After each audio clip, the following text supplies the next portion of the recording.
नमस्कार दोस्तों, मेरा नाम है जितेंद्र सिंह और मैं आपके लिए लाता रहता हूँ कुछ दिल दहला देने वाली रहस्यमय भूतिया कहानियाँ। तो चलिए सुनते हैं आज की कहानी को।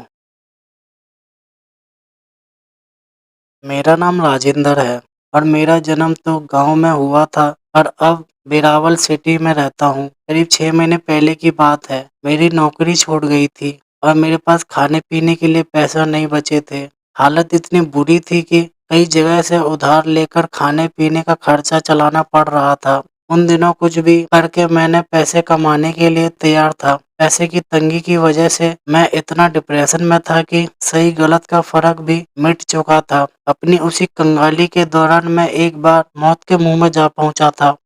करीब 6 महीने पहले की बात है। मेरा पड़ोसी लाखन मेरे घर आया। उसने मुझसे कहा कि यार पैसे कमाने का एक आइडिया है। मैंने कुछ भी पूछे बिना लाखन को हाँ बोल दिया। मैंने उससे कहा कि काम कुछ भी हो, पैसे मिलने चाहिए। अच्छाई बुराई भाड़ में गई। पेट में आग लगी है तो रोटी से आग बुझती है, आदर्शों से नहीं। लाखन ने कहा कि आज रात 12 बजे तैयार रहना। 3 घंटे का काम है, 4,000 मिलेंगे। आधे तेरे आधे मेरे। मैंने डील डन कर दी। उस रात लाखन रिक्शा लेकर ठीक 11 बजे मेरे घर आ गया। मैं भी कुछ भी सोचे बिना उसी रिक्शे में सवार हो गया। मैंने देखा कि रिक्शे में फावड़ा, कुल्हाड़ी और अन्य खुदाई के औजार थे। मैंने हंसते हुए लाखन को बोला कि भाई किसी का खून करने तो नहीं जा रहा ना। लाखन बोला नहीं रे, चिंता मत कर, मैं हूं ना, कुछ लफड़ा नहीं होगा।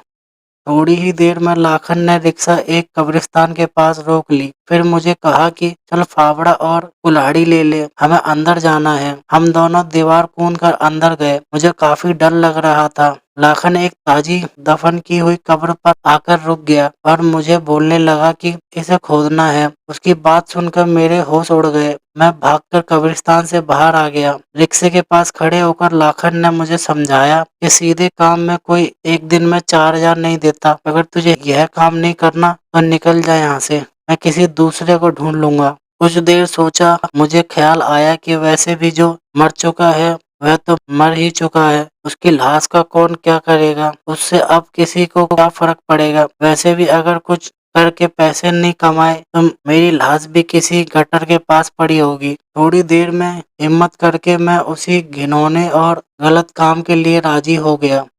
कुछ ही देर में हमने उस कबर को खोद कर लाश बाहर निकाल ली। वह एक अधेड़ उम्र की औरत की ताजी लाश थी, जिसे शायद उसी दिन सुबह दफनाया गया होगा। लाश की बदबू सिर फाड़ देने वाली थी। जैसे तैसे कर हमने उसे रिक्शा में डाला और खाली कब्र मिट्टी से ढक डाली। उसके बाद जल्दी से हम दोनों भागकर रिक्शे की ओर गए। रिक्शे के अंदर देखा तो हमारी जान निकल गई। वहां रिक्शे की लाश गायब थी। यह अजीब घटना देखकर मेरे तो रोंगटे खड़े हो गए। मैंने लाखन को बोला कि यार भाग चलते हैं। लाखन बोला कि हाँ यार, ये तो भूत प्रेत का मामला लगता है। हम दोनों फौरन उस जगह से भागने लगे। लाखन ने फौरन रिक्शा चालू करना शुरू किया, पर उसकी रिक्शा चालू हो तब हम वहां से भागे ना। अचानक हमारी नजर कब्रिस्तान की ओर गई। हमने देखा कि वह मुर्दा औरत अपनी कब्र पर बैठी थी और हमारी ओर देखे जा रही थी। अंधेरे में साफ दिख तो नहीं रहा था, पर पक्का अंदाजा था कि वहां पर वही मिट्टी सने लाल कपड़े वाली औरत थी जिसे उसने खोद कर निकाला था। वह लाश के ऊपर इस तरह कब्र पर बैठा देखकर हम दोनों की सिट्टी पिट्टी गुम हो गई। हम दोनों रिक्शा छोड़कर ही वहां से भाग निकले और सुबह उजाला होते ही हम रिक्शा वहां से खींचकर वापस ले आए। उस दिन मैंने कसम खा ली कि भूख से मर जाऊंगा, पर पैसे के लिए ऐसा खतरनाक घिनौना काम नहीं करूंगा। तो दोस्तों, ये थी आज की कहानी। और अगर आपके पास भी कोई कहानी है तो हमें ज़रूर भेजें। और अगर आपको भूतिया कहानियाँ सुनना अच्छा लगता है तो हमारे साइबर एविल यूट्यूब चैनल को सब्सक्राइब ज़रूर करें और बेल आइकन को ऑल पर सेट करना ना भूलें, क्योंकि हम ऐसी ही रहस्यमय भूतिया कहानियाँ अपलोड करते रहते हैं। और मेरा नाम है जितेंद्र सिंह और मैं आपको मिलता हूँ अगली कहानी में। और वीडियो देखने के लिए धन्यवाद।